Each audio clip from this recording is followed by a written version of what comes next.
Welcome in, welcome in, everybody. Hope you're enjoying your weekend, the Thanksgiving weekend. Hope everybody had some turkey or ham or whatever it is you eat around your family's and friends' dinner. We're looking at Week 14 college football game day not move podcast. Uh, Before we get a closer look at this week's matchups, we're going to be previewing today's matchups only, Friday's matchups. Um, we're going to thank our sponsors. So our first OG sponsor is BetUS. All your booking and betting needs over at BetUS. Also, mybookie.ag. You can get your betting needs there as well. NFL Shop, MLB Shop, Walmart, one of our new sponsors, W Energy Drink, and also Fourth Wall, where our Not Move podcast merch store is. Jimmy, tell them where they can get that at. Not moved dot shop dash fourthwall.com. Also use promo code not moved on all of those uh brands that we just shouted out to help us out. Absolutely. Okay, so Jimmy, we know this is rivalry week. This means we throw out the records because this means more to all these fans and these teams than any other week of the season. Fans are putting on extra face paint. They're getting creative at tailgates. And on the home front, houses are divided. I wouldn't be surprised if this week's divorce rate goes up just a tick because of these games this week, Monday morning. Yeah, Twitter So, fingers are folks, rolling. that's right. Folks, this is going to be a week of prove it or lose it for some teams. Not only are playoff bids on the line, but conference championships are the first target most elite programs have every year. However, like I said, this is rivalry week, and there's nothing like it. So we're going to start out the day today with some noon kickoffs. First game we got up in the noon kickoffs is the Heroes game. That's Iowa giving 6.5 to Nebraska. Iowa has had the same success plan for many, many decades. It's a ball control offense and a stingy defense. Nebraska has a few coaching changes lately and is gone are the days of Tommy Frazier, Scott Frost, Mike Rozier, and Amon Green. Matt Rule has transferred a few college programs into contenders, including Temple and Baylor, but is struggling to get any traction going these last 2 years. This game may be just the opportunity he needs to move the program forward. But they will need some explosive plays in order to take the lead and change the way the Hawkeyes play. Unfortunately for me, I don't think it's going to happen this year. I like the Hawkeyes to win. I do too. I think the spread on this is -6.5. I think Iowa should take that over Nebraska. My favorite play here is the under though, because it's going to be an Iowa rain, sleet game, big weather factors coming in, and Iowa's going to pound the rock, and that defense is just going to be in Latif's face. It's not Ryla no more. Ryla's still hurt, so I think Latif. I think this is his fourth, fifth game, so he's still learning the ropes against this tough defense. I think the Hawkeyes roll here, boys. Yeah, I agree with you, Jimmy. The number has creeped down from 40.5 to 49 or 39.5 now. It's So still the still trend hitting. is going under. I believe you too. I'm going under as well. I'm thinking a 20-7 game is going to be what the final score might be. All right, so we got a big game, big impact game at 12 o'clock as well. The Egg Bowl, number 7, Ole Miss, giving 7.5 at Mississippi State. Obviously, we know in addition to this game, the Rebs fans are going to be sitting on the edge of their seat waiting for Lane Kiffin to tell them if he is going to Oxford or if he's leaving to Baton Rouge. Will this become a factor? We'll try to find out. Ole Miss can get into the SEC championship game, can't get into the SEC championship game, excuse me, but certainly can lose a chance at a high seed in a home playoff game. They travel to Starkville, where the Bulldogs are hoping to become bowl eligible. The Bulldogs have kept the most games close this season. Ole Miss has been able to put up points with Chambliss at the helm. Davis Wade is going to be rocking early and could be quieted quickly by some explosive plays. I like Ole Miss by 10 in this game. Mm, mm. Hey, man, you know how I've been all season, man. I've been rolling the Mississippi State train the entire way. I don't think I can jump off now, especially on a week where if they win this game, they make a bowl game. It's not the playoffs, but it's still something. The the team's been moving upwards. Jeff Lebby's got this team going back up to the way they used to be, back to the Dakota Dak Prescott days, maybe. But I think with all the drama around Lane Kiffin, they said there's going to be an announcement after the game tomorrow. So I don't know what's going on. I don't know how the players feel. He said he's there for now, so who knows? I like the Bulldogs, but I could see Ole Miss winning this game. My favorite play is the under, just because I think this is going to be a dog fight, rock fight. People are going to be throwing hands. 63 might be a little too high for me. Yeah, I agree. 63 might be too high, but I feel like it's going to be, a game where it's going to be close for a lot of the game, probably into three quarters. Maybe Ole Miss is up by a touchdown, and then they start to get those explosive plays on offense Yeah, they run away with it. I think. Yeah, I and can run see away that. with it at the end. I I mean, can it, see it that. could be both. It could be both. And never know. All right, so moving on to our 3:30 games. First game we got up is Temple at North Texas. North Texas giving 19 and a half to Temple. North Texas is playing for a chance at the AAC title. They will need a win against the Owls to claim it. They could also claim it if they lose via a loss by Tulane to Charlotte, who is favored by 30 and a half, by the way, just saying, or the highest computer average. Also in this game is Temple. Temple Owls have been down lately. Casey Keeler, however, has been a winning coach since his days back in Division III Rowan University right here in South Jersey. Temple covered against Oklahoma earlier this year, a 34-14 loss where they were getting 24 and a half as underdogs. I think they play real tough. They're looking to become bowl eligible. North Texas plays tough defense, and the Mean Green have everything to play for as they go for a program best record of 11-1. I like North Texas to win, but I like Temple to cover with the 19 and a half. Bonus play, take the over. Mm, mm. Eric Morris, also from North Texas, got hired for the Oklahoma State job. So their boys going up, moving up into from the Group of Five school to the Division One level fully, or FBS level. Well, they're both power. Whatever, you know what I mean. I know what you I meant. I also I like North Texas just because the points fly. Like their offense just hums and their defense is just right there. I feel bad for I sit here wearing this Virginia hoodie every week and I hear the Dukes of JMU barking, get us in the playoff. We should win. It looks like it's going to be the winner of the American versus JMU, and I feel like I just think the American has more competition. But the thing is, JMU will say, "Oh, they'll cannibalize themselves." Well, maybe. I don't know. I just like North Texas just throw points up on the board just because, like, that quarterback who wasn't even a quarterback last year figured it out very fast. Maker, points fly. I don't know. I like your play of the over, but I'm a lean with the mean green here. All right. So we got the next game is San Diego State minus 1.5 at New Mexico. The Aztecs are coming into this matchup with a 9-2 record with a shot at the Mountain West title. If they win, or they could lose, but they would also need losses by Boise State, who's playing Utah State, and UNLV. The Lobos, who are 8-3, could get a spot in the title game with a win and a Boise State loss. Both teams are solid against the run, and most likely the game will be determined by who's more effective in the red zone. I believe the Aztecs take a close one. Also like the under as a bonus play. I'm in full agreement with you, man. I like the Aztecs and the under. I think they're the better coach team. This is going to be a defensive battle, and I just they say it's a quarterback matchup. When it's a close game like this, I look at the coaches, and I like Sean Lewis more than I like the New Mexico coach. So I'm rocking with the Aztecs. All right. So our highlighted game in the 3:30 slot, clean old-fashioned hate. The number 4 Georgia Bulldogs minus 14 and a half at Georgia Tech. Georgia will cement their place in the SEC championship with an Alabama or a Texas A&M loss. A loss would not take them out of the playoffs. However, it could cost them a home game. Georgia Tech will need a win for a clear path to the ACC championship. In addition to the win, they will also need a Pitt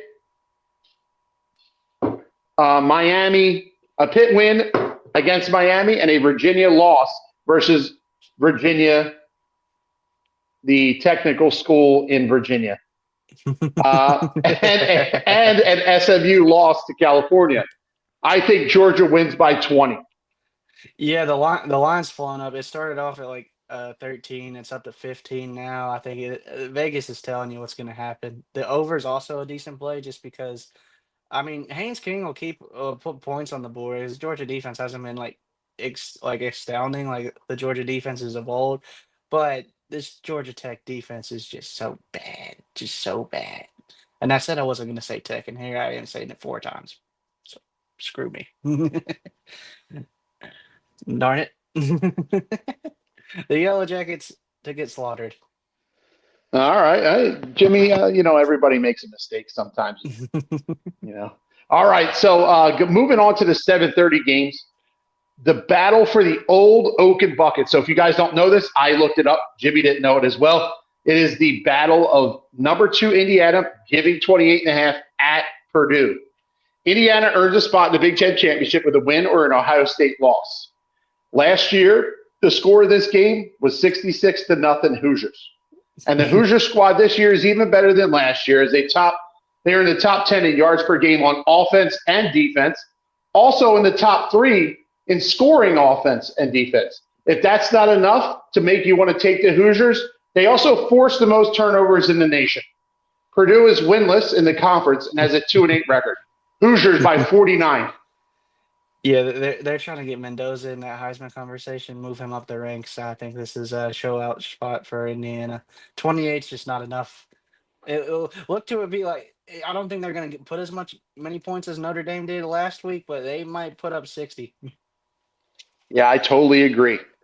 All right, and our second game in the 7:30 slot of the big games this Friday today. Lone Star State Showdown. Number 3 Texas A&M at number 16 Texas. Jimmy had this been on Saturday. This probably would have been the game of the week. However, it is on Friday. I don't understand NCAA why they're putting this at a 7:30 on a Friday, Black Friday. But hey, whatever the case may be, A&M's coming off a nail biter versus South Carolina last week.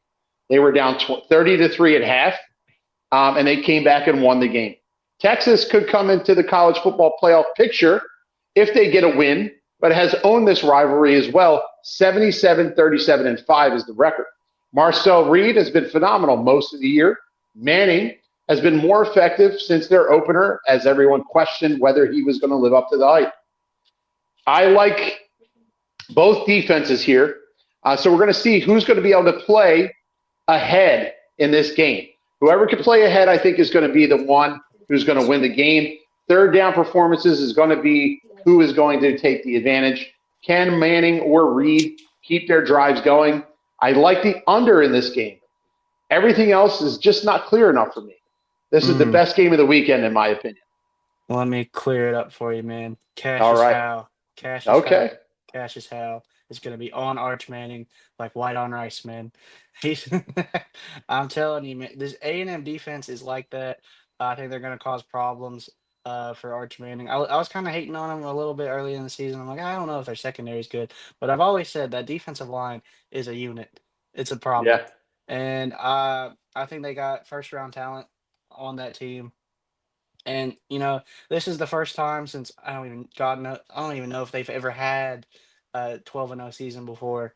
If they have, it's been decades, probably maybe even a century. I don't even know. I think this little brother wants to finally get a seat at the table. Little brother wants to finally show big brother, hey, I'm good. I'm better than you now. Look at me. So I'm going with the Aggies. Yeah, I think not since the days of the original Big 12 as Texas A&M actually had a team like this. So our 9 o'clock slate or late games, number 12 Miami -6.5 at 22 Pittsburgh. Miami needs help even if they win to get into the ACC championship. Hurricanes need a Virginia and Duke loss plus an SMU win. A loss would take them out of the ACC playoffs and the FBS playoffs as well. But they hold an advantage in every single aspect of this game. They really have better skilled players, a better defense, their program history. The Panthers are really going to need to grind this game out if they have a chance of winning the game and limit the explosive plays of that Miami offense and run the ball effectively. Um, I think that they have a good run game. I just don't know if it's enough. I like Miami to win and cover in this game.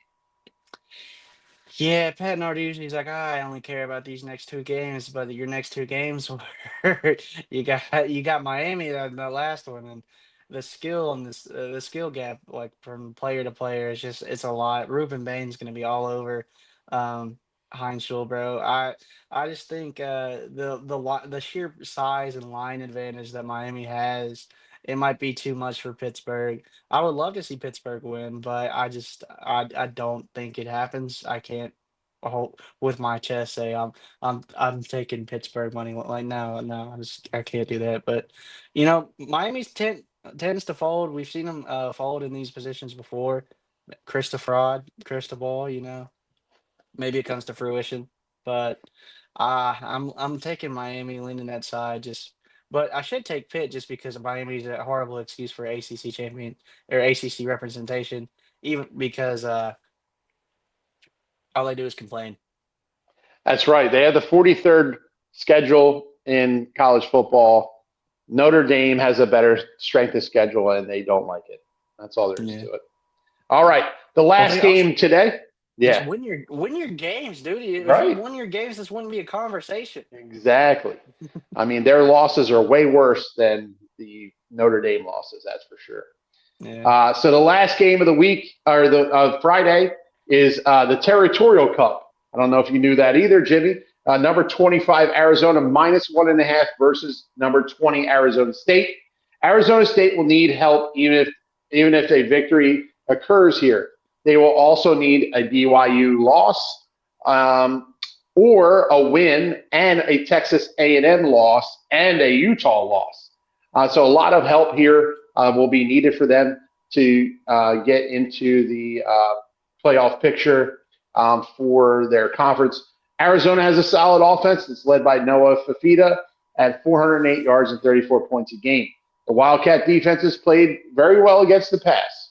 The Sun Devils, however, have an amazing rush game on offense and a solid rush defense. I like the over in this game.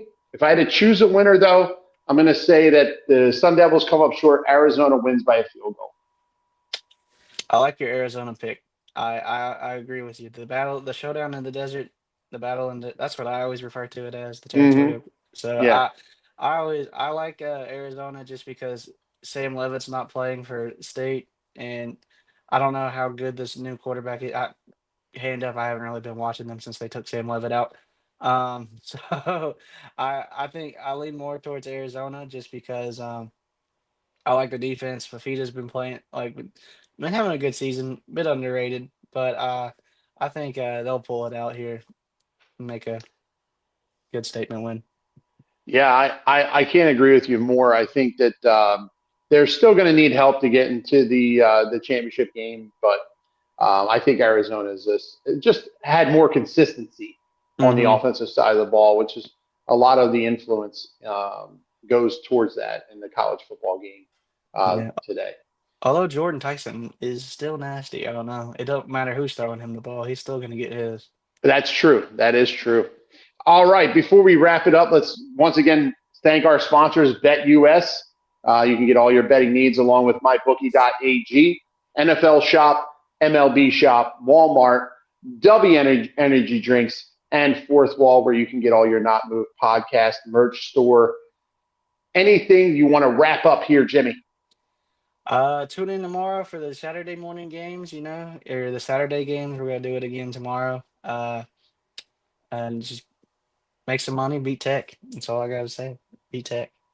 That's it. All right. Thanks for tuning in again to our Not Move podcast, College Game Day for Friday, Black Friday. And we will be back again, as Jimmy said, tomorrow in the morning before the kickoff games at noon. Once again, have a great weekend. We'll see you tomorrow.